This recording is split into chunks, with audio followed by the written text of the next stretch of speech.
நிறைந்த தரம், தங்கள் தேவைகள் அனைத்தும் ஒரே இடத்தில். ஜெயச்சந்திரன். மன்மோகன் சிங் இந்தியா முழுக்கவும் இன்னைக்கு உச்சரிக்கக்கூடிய ஒரு பெயராக இருந்துக்கிட்டு இருக்கு. இந்தியாவில் மட்டும்னு சொல்லி அவரை இந்தியாவுக்குள்ளே சிறுமைப்படுத்த விரும்பலை. ஏன்னா உலகம் முழுக்கவும் இன்னைக்கு பலரும் வந்து மன்மோகன் சிங்கால் நிறைய விடயங்களை அவரை பார்த்து வேந்திருக்காங்க. ஸோ இந்தியா ஒரு பொருளாதார நெருக்கடியில் இருந்த காலகட்டத்தில் இன்னைக்கு நம்ம உலக அளவில் ஒரு நன்மதிப்பை பெற்றிருக்கோம். உலக அளவில் இன்னைக்கு ஒரு வளர்ந்து கொண்டிருக்கக்கூடிய நாடாக இந்தியா வந்து பார்க்கப்படுது, இருந்துக்கிட்டு இருக்கு அப்படின்னா அதற்கு மன்மோகன் சிங் அவர்கள் போட்ட விதையும் ஒரு காரணம் அப்படின்னு தான் சொல்லணும். நேற்றைக்கு மன்மோகன் சிங் அவர்கள் ரொம்ப சீரியஸாக இருக்கார் அப்படின்னு சொல்லிட்டு டெல்லி எய்ம்ஸ் ஹாஸ்பிட்டலில் அட்மிட் பண்ணுறாங்க. அட்மிட் பண்ண ஒரு வித்தின் ஒரு 1 hour 1.5 hours அவர் இறந்துட்டார் அப்படின்ற செய்தி வருது. ஸோ கடந்த சில ஆண்டுகளாகவே அவருடைய உடல்நிலை அப்படிங்கிறது கவலைக்கிடமாக தான் இருந்திருக்கு. அடிக்கடி அவருக்கு உடல்நிலை சரியில்லாமல் போகும், ஹாஸ்பிட்டலில் அட்மிட் பண்ணுவாங்க, திரும்ப ஒரு 2-3 days டிஸ்சார்ஜ் பண்ணி வீட்டுக்கு கூட்டிகிட்டு வருவாங்க. அந்த மாதிரியான ஒரு செக்கப்புக்காக அந்த மாதிரியான ஒரு நிலைக்கு தான் நேற்று அவரை எய்ம்ஸ்க்கு, டெல்லியில் இருக்க எய்ம்ஸ்க்கு கொண்டு போயிருக்காங்க. பட் அன்ஃபார்ச்சுனேட்டாக அவர் தன்னுடைய 92வது வயதில் இறந்து போயிருக்காரு. சரி, ஓகே. மன்மோகன் சிங் அவரை பற்றி நம்ம எல்லாருக்குமே என்ன தெரியும்? அவர் வந்து நம்மளுடைய எக்ஸ் பிரைம் மினிஸ்டர், அதாவது முன்னாள் பிரதமர் அப்படிங்கிறது தெரியும். அண்ட் 2004லேருந்து 2014 வரைக்கும் அவர் பிரைம் மினிஸ்டராக இங்கே இருந்தார் அப்படிங்கிறது எல்லாத்துக்குமே தெரியும். இதை தாண்டி அவர் யார், எங்கே பிறந்தார் அப்படின்னு பார்த்தோம்னா 1932 இப்போ பாகிஸ்தானில் இருக்கக்கூடிய இடத்துல, அதாவது அப்போ ஒருங்கிணைந்த இந்தியாவாக இருக்கும்போது, பாகிஸ்தானும் இந்தியாவும் ஒன்றா இருக்கும்போது பஞ்சாப் அப்படின்ற மாநிலத்தில் கர் அப்படின்ற ஒரு வில்லேஜில் தான் இவர் வந்து பிறந்திருக்காரு. அதுக்கப்புறமா தனியாக பிரிஞ்சு போய் அது பாகிஸ்தான் அப்படின்ற ஒரு தனி நாடாக உருவெடுக்கும் போது அங்கேருந்து நிறைய பேர் இந்தியாவுக்கு ரிட்டர்ன் வந்தாங்க. அதாவது இந்தியாவுக்கு படையெடுத்து நிறைய பேர் வந்தாங்க. பாகிஸ்தானில் இருக்கக்கூடிய இந்தியர்கள் அப்படி அதான் பிரியும் போது அங்கே இருக்கவங்க இங்கே வந்தாங்க, இங்கே இருக்கவங்க அங்கே போனாங்களா, அந்த மாதிரி எல்லாருமே இந்தியாவுக்கு வரும்போது அப்படி வந்த ஒரு குடும்பங்களில் ஒரு குடும்பம் தான் மன்மோகன் சிங் அவர்களுடைய குடும்பம். ஃபேமிலியோடு இங்கே வந்தவர் சின்ன வயசுலேயே ரொம்ப எஜுகேஷன் ரிலேட்டடாக ரொம்ப ஒரு பிரைட் ஸ்டூடெண்ட்டாக இருந்திருக்காரு. சின்ன வயசுலேயே ரொம்ப பிரைட்டான ஒரு ஸ்டூடெண்ட்டாக, எஜுகேஷன் மேலே ரொம்ப ஆர்வம் அதிகமாக இருக்கக்கூடிய ஒரு ஸ்டூடெண்ட்டாக தான் மன்மோகன் சிங் அவர்கள் இருந்திருக்காரு.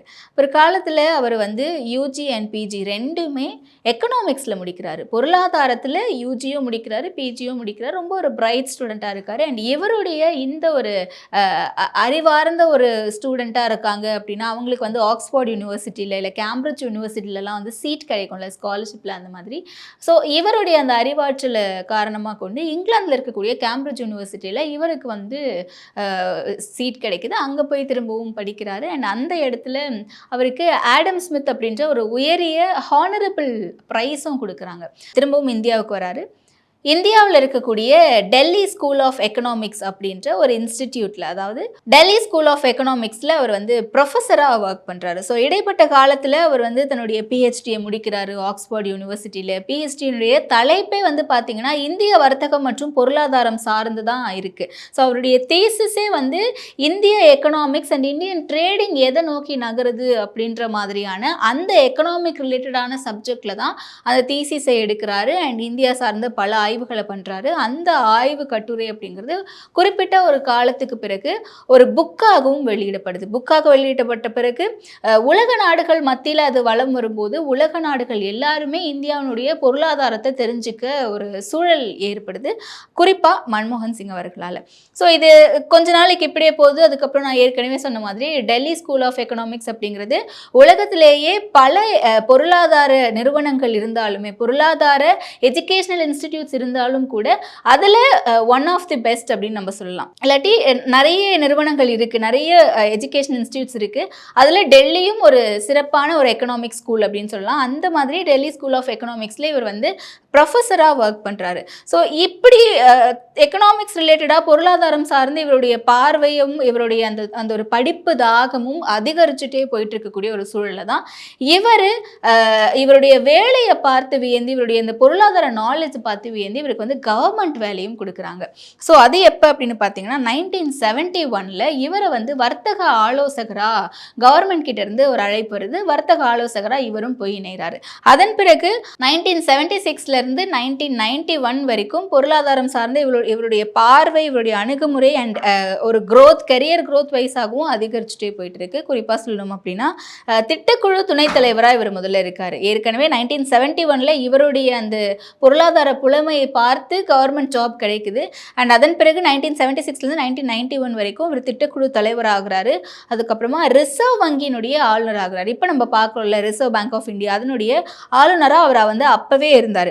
அண்ட் அதுக்கப்புறமா பிரதமருடைய ஆலோசகராக இருக்காரு. அண்ட் அதுக்கப்புறமா யூனிவர்சிட்டி மானிய குழுவினுடைய பல்கலைக்கழக மானிய குழுவினுடைய தலைவராக இருக்காரு. ஸோ இப்படி இவருடைய பொருளாதாரம் சார்ந்த அந்த ஒரு விஷயம் இல்லை இவருடைய வகித்த பதவிகள் அப்படிங்கிறது எல்லாமே ரொம்ப இன்டெலெக்சுவலான பதவிகள் அண்ட் ரொம்ப ஒரு நன்மதிப்பை பெறக்கூடிய பதவிகள் அப்படின்ற இடத்துல தான் இருந்திருக்காரு. அண்ட் இப்படி இருந்த இந்த காலகட்டத்தில் தான் 1971 கவர்மெண்ட் வேலையில் தொடங்கி 1991 வரைக்கும் அந்த 20 ஆண்டுகளில் எந்த இடத்துலையுமே பல்வேறு கட்சியினருக்கு கீழே வேலை செஞ்சுருக்காரு. திட்டக்குழு துணைத் தலைவராக பல்வேறு கட்சியினருக்கு கீழே பிரதமருடைய ஆலோசகராக வேலை செய்திருக்காரு.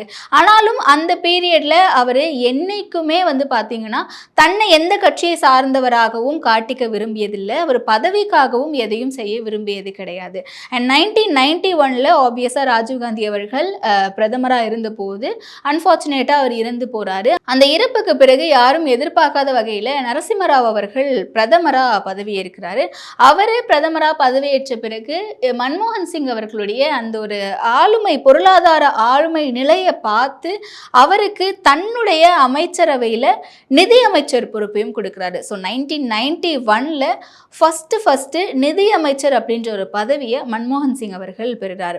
எல்லாருக்குமே ஒரு ஷாக்கு. அமைச்சரவையில் சீனியராக நான் இருக்கும்போது நீங்கள் எப்படி அவருக்கு கொடுப்பீங்க அப்படின்ட்டு பல்வேறு விமர்சனங்களும் எதிர்ப்புகளும் கிளம்புச்சு. ஆனால் அதன் பிறகு மன்மோகன் சிங் அவர்களுடைய ஆக்டிவிட்டி த்ரூ இந்தியன் எக்கனாமி அப்படிங்கிறது மிகப்பெரிய அளவில் பேசப்பட்டுச்சு. 1991 இந்தியாவினுடைய அந்நிய செலாவணி கையிருப்பு அப்படிங்கிறது வெறும் $1 பில்லியன் அமெரிக்கன் டாலர் தான் நம்மகிட்ட இருந்திருக்கு. ஸோ இதை வச்சு குறிப்பிட்ட ஒரு சில வாரங்களுக்கு மட்டுமே நம்மளால வழிநடத்தி கொண்டு போக முடியும் இந்தியாவை பொருளாதார ரீதியில் அப்படின்ற ஒரு சூழல் இருந்த காலகட்டத்தில் மன்மோகன் சிங் அவர்கள் வந்து இது எல்லாத்தையுமே எப்படி சரி செய்யலாம் அப்படின்ட்டு ஒரு சிறந்த பொருளாதார நிபுணராக தன்னை அங்கே நிலைநிறுத்தி எல்லாத்துமே வந்து மாற்றி காமிச்சாரு. குறிப்பாக இது வந்து வித்தின் ஒரு 10 to 15 இயர்ஸில் இந்தியாவினுடைய நிலை அப்படிங்கிறது இதே அந்நிய செலாவணி கையிருப்பு அப்படிங்கிறது $1 பில்லியன் 1991 இருந்தது. குறிப்பிட்ட ஒரு 15-20 இயர்ஸில் நெக்ஸ்ட் வந்து பார்த்தீங்கன்னா $600 பில்லியன் மாறி இருக்கு. அதாவது $1 பில்லியன் $600 பில்லியன் அமெரிக்கன் டாலருக்கு இதை மாற்றிருக்கு. ஸோ இந்த குறிப்பிட்ட காலகட்டத்தில் அந்த 15-20 ஆண்டு காலகட்டத்தில் மன்மோகன் சிங் அவர்கள் தான் ஒரு பொருளாதார நிபுணராக அந்த இடத்துல இருந்து அந்த ஒரு திட்டம் அப்படிங்கிறத ரொம்ப சிம்பிளாக அழகாக வகுத்து தந்திருக்காரு. ஸோ இந்த மாதிரி பல விடயங்கள் நம்ம சொல்லிட்டே போகலாம். குறிப்பாக 1996 ஒரு எலெக்ஷன் வருது. அந்த எலெக்ஷனில் மன்மோகன் சிங் அவர்கள் தேர்தலில் காங்கிரஸ் சார்பாக போட்டியிடுறாரு. போட்டியிட்டு அவருக்கு வந்து வெற்றி கிடைக்கல, தோத்து போகிறாரு. தோத்து போன மன்மோகன் சிங் அவர்களுக்கு ராஜ்யசபா எம்பி பதவி கொடுக்கப்படுது. அதன் பிறகு திரும்பவும் 1999 எலெக்ஷன்ஸ் வருது. அந்த எலெக்ஷன்லையும் தோத்து போகிறாரு. திரும்பவும் தோத்து போன மன்மோகன் சிங் அவர்களுக்கு சோனியா காந்தி அந்த இடத்துல கை கொடுக்குறாங்க. கை கொடுத்து அவரை மீண்டும் ராஜ்யசபா எம்பியாக அவரை உட்கார வைக்கிறாங்க. அந்த இடத்துல இருந்து சோனியா காந்தியினுடைய நம்பிக்கை மிகுந்த ஒரு தலைவராக மன்மோகன் சிங் அவர்கள் உருவெடுக்கிறார். நம்பிக்கை வாய்ந்த ஒரு நபராக, நம்பிக்கைக்குரிய ஒரு தளபதியாக தொடர்ந்து 2014 வரைக்குமே அவர் ட்ராவல் பண்ணார் அப்படின்னு சொல்லலாம். அண்ட் அதன் பிறகு தான் 2004 எலெக்ஷன் நடக்குது. ஆப்வியஸாக கூட்டணி ஆட்சி அமைது காங்கிரஸ். அந்த நேரத்தில் தான் டிஎம்கேவும் வந்து இங்கே 40 இடங்களை வென்ற ஒரு காலகட்டம் கலைஞர் அவர்கள் இருந்தார். ஸோ ஒரு கூட்டணி ஆட்சி அப்படிங்கிறது மத்தியில் அமைது காங்கிரஸ் சார்பில். அப்போ தான் இந்த 2G வழக்கு இதெல்லாமே வந்துச்சு, நம்ம பார்த்துருப்போம். ஸோ 2004 2009 வரைக்கும் மன்மோகன் சிங்கினுடைய ஆட்சி காலம் எடுத்துக்கிட்டோம் அப்படின்னா ஒரு மிகச்சிறந்த ஆட்சி காலம்னு சொல்லுவாங்க. அந்த நேரத்தில் தான் இன்னைக்கு வரைக்குமே நம்ம பரவலாக பேசப்பட்டு இருக்க பல திட்டங்கள் கொண்டு வரப்பட்டது. குறிப்பாக 100 நாள் வேலை திட்டம் அப்படின்னு சொன்னால் நம்ம எல்லாருக்குமே தெரியும். இன்னைக்குமே கிராமப்புறங்களில் மக்கள் போயிட்டு அந்த ஒரு நாள் கூலிக்காக 100 நாள் வேலை செஞ்சு அந்த ஆண்டு முழுவதும் ஏதோ ஒரு வகையில் குழந்தைங்களுக்கு பால் வாங்குறதுக்கோ இல்லை ஒரு பிஸ்கெட் வாங்குறதுக்கோ இல்லை பஸ்ஸில் ட்ராவல் பண்ணி போகிறதுக்கோ ஏதோ ஒரு வகையில் அவங்களுக்கு உதவியாக இருக்கக்கூடிய இந்த 100 நாள் திட்டத்தை கொண்டு வந்ததே மன்மோகன் சிங் அவர்கள் தான். தேசிய ஊரக வேலை வாய்ப்பு திட்டம்னு அது பேர். அண்ட் இன்னைக்கு யார் வேணும்னாலும் யார் மேலே வேணும்னா எந்த இன்ஃபர்மேஷன் வேணாலும் வாங்கி அரசு மேலேயே வழக்கு தொடரலாம். சாமானிய மக்களும் அரசு செய்யக்கூடிய தவறுகளை தெரிஞ்சுக்கலாம். ரைட் டு இன்ஃபர்மேஷன் ஆக்ட் மூலமா அப்படின்னு சொல்லி இந்த ஆக்டை கொண்டு வந்ததுமே மன்மோகன் சிங் அவர்கள் தான். So right to information act இன்னைக்கு நான் கூட போய் யாரோ ஒரு இடத்துல ஒரு தவறு நடக்குது தவறு செய்கிறாங்க அப்படின்னா அவங்களுடைய இன்ஃபர்மேஷனை கவர்மெண்ட் கிட்ட இருந்து ரைட் டு இன்ஃபர்மேஷன் ஆக்ட் அப்படிங்கிறதுல வந்து நம்ம வாங்கலாம் அப்படின்றதுக்கான ஒரு சட்டத்தையும் கொண்டு வந்தார்.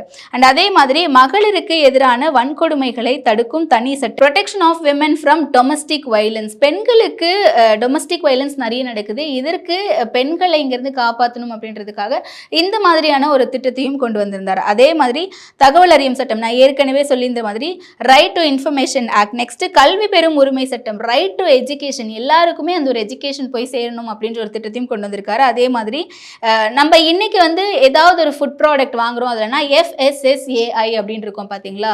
ஸோ அந்த மாதிரி உணவு பாதுகாப்பு சட்டத்தையும் கொண்டு வந்தது இவர் தான். உணவுகளை வந்து தரம் பார்த்து அது எந்த அளவுக்கு பாதுகாப்பானதா இருக்கு அப்படிங்கிற ஒரு சட்டத்தையும் கொண்டு வந்து மன்மோகன் சிங் அவர்கள் தான். ஸோ இன்னைக்கு அவருடைய நிறைய அந்த 2004லேருந்து 2009 வரைக்கும் காலகட்டங்களில் கொண்டு வந்த சட்டங்கள் இன்னைக்கு வரைக்குமே நம்ம பார்த்துட்டு இருக்கோம். அதே மாதிரி 2004லேருந்து 2009 எப்படி நிறைய திட்டங்களை கொண்டு வந்தாரோ அதே மாதிரி 2009லையும் மீண்டும் மக்கள் மத்தியில் நன்மதிப்பை பெற்று ஆட்சியை அமைக்கிறாங்க. ஆனால் 2009 to 14 அப்படிங்கிறது என்னதான் பல விடயங்களை கொண்டு வந்திருந்தாலும் பல திட்டங்களை மக்கள் சார்ந்து கொண்டு வந்திருந்தாலும் கூட அவர் மேலே விமர்சனங்கள் அப்படிங்கிறது அதிகமாக வைக்கப்பட்டுச்சு. குறிப்பாக வந்து பத்திரிகையாளர்கள் மத்தியில் மன்மோகன் சிங் நிறைய விமர்சனங்களுக்கு உள்ளாக்கப்பட்டார். இவர் ஒரு ஊழல்வாதி அப்படின்னு பேசப்பட்டார். என்னதான் வெளியுறவு கொள்கைகளில் அவர் பல நாடுகளோட ஒரு நன்மதிப்பை பெற்ற இந்தியா வளர்ந்து வரக்கூடிய ஒரு நாடு அப்படின்னு பரவலாக பேசுறதுக்கு ஒரு காரணமாக இருந்தாலும், பொருளாதார ரீதியாக இந்தியாவை ஸ்ட்ராங்காக கொண்டு வந்திருந்தாலும், அமெரிக்க அதிபராக இருந்த பாராக் ஒபாமா அவர்களை இந்தியாவுக்கு அழைத்து வந்து இங்கே நம்ம இந்தியாவே ஒட்டுமொத்தமாக திரும்பி பார்க்கக்கூடிய உலக நாடுகள் அப்படின்ற ஒரு நிலைமைக்கு கொண்டு வந்திருந்தாலும் கூட மன்மோகன் சிங் அவர்கள் விமர்சனம் அப்படிங்கிறது அவரை பல இடங்களில் ரொம்ப டவுனாக பேசிச்சு. நம்ம எல்லாருமே என்ன இவர் பேசவே மாட்டேங்கிறாரு அப்படின்னு நிறைய இடத்துல யோசிச்சிருப்போம். அண்ட் அவர் பேசாமல் இருக்கிறதையும் நிறைய பேர் விமர்சனம் செய்தாங்க. அவருடைய நடையை விமர்சனம் செய்தாங்க, அவருடைய உடையை விமர்சனம் செய்தாங்க, அவருடைய இந்த வெள்ளை முடி வெள்ளை மீசை தாடி இது எல்லாத்தையுமே விமர்சனம் செய்தாங்க. ஆனால் அது எல்லாத்தையுமே கடந்து he is not a man of words, he is a man of action அப்படின்ற ஒரு வசனத்திற்கு ஏற்ற மாதிரி தன்னுடைய செயற்பாடுகள் மூலமாக தன்னுடைய செயல்கள் மூலமாக மக்களை போய் எளிதாக அடைஞ்சாரு அப்படின்னு தான் சொல்லணும். ஸோ நான் பேசிக்கிட்டே இருக்க மாட்டேன், என்னுடைய செயல்கள் தான் பேசும் அப்படின்ட்டு அவர் இன்னைக்கு வரைக்குமே மக்கள் மனதில் நிறைஞ்சு இருந்துட்டு இருக்காரு. நிறைய விடயங்களை மக்களுக்கு கொண்டு வந்திருக்காரு. நிறைய இடத்துல வந்து பேச மாட்டார், நிறைய இன்டர்வியூஸ் கொடுத்தது கிடையாது, நிறைய ப்ரெஸ் மீட்ஸை சந்திச்சிருக்காரு. ஆனால் என்ன கேள்வி கேட்குறாங்களோ அந்த கேள்விக்கான பதிலை வார்த்தைகளை யோசித்து யோசித்து அளவாக பேசக்கூடிய ஒரு பிரதமராக இருந்திருக்காரு. அண்ட் அதையும் கடந்து பதவி போன பிறகு, அதாவது 2014 ஆட்சி மாற்றம் ஏற்பட்ட பிறகும் கூட அவர் அமைதியாக உட்கார்ந்தாரான்னு கேட்டால் கிடையாது. அவர் நிறைய பேசலனாலும் நிறைய அறிக்கைகள் விட்டிருந்தார். மோடி கவர்மெண்ட் வந்து எப்படியெல்லாம் இருக்கணும், இப்போ இருக்கக்கூடிய பாஜக ஆட்சி மத சார்பற்ற ஒரு ஆட்சியாக இருக்கணும், மத ரீதியாக மக்களை பிளவுபடுத்தக்கூடாது இப்படின்ட்டு பல விடயங்களை வந்து ஒரு அட்வைஸ் ரீதியாக அவங்களுக்கு கொடுத்துட்டே இருந்திருக்காங்க. ஸோ இப்படி அவருடைய விடயங்கள், அவர் செய்த நல்ல விஷயங்களை வந்து சொல்லிட்டே போகலாம். அண்ட் அந்த வகையில் இன்னைக்கு உலகமே உற்று பார்க்கக்கூடிய ஒரு நாடாக, உலக நாடுகள் மத்தியிலே இந்தியா பரவலாக பேசப்படக்கூடிய வளர்ந்து வரும் நாடாக இருக்குது அப்படின்னா மன்மோகன் சிங் அவர்கள் போட்ட விதையும் இதில் இருக்குது அப்படிங்கிறத யாராலையும் மறுக்கவே முடியாது. அண்ட் இன்னைக்கு அவருடைய மறைவை ஒட்டி பிரதமர், எதிர்க்கட்சி தலைவர் சோனியா காந்தி அவர்கள் அப்படின்ட்டு பல்வேறு தரப்பினரும் வந்து தங்களுடைய இரங்கலை தெரிவிச்சுட்டு வந்துட்டு இருக்காங்க. அண்ட் அதே மாதிரி மாநில முதல்வர்களும் இரங்கலை தெரிவிச்சுட்டு வந்துட்டு இருக்காங்க. அண்ட் அந்த வகையில் இந்தியாவினுடைய தேசிய கொடி அரைக்கம்பத்தில் விடப்படும். அண்ட் அடுத்த 7 நாட்களுக்கு வந்து துக்க அனுசரிப்பு இந்தியா முழுவதும் நடைபெறும் அப்படின்ட்டு பிரதமர் அவர்கள் அறிவிச்சிருக்காரு. குறைந்த விலை நிறைந்த தரம், தங்கள் தேவைகள் அனைத்தும் ஒரே இடத்தில். ஜெயச்சந்திரன்.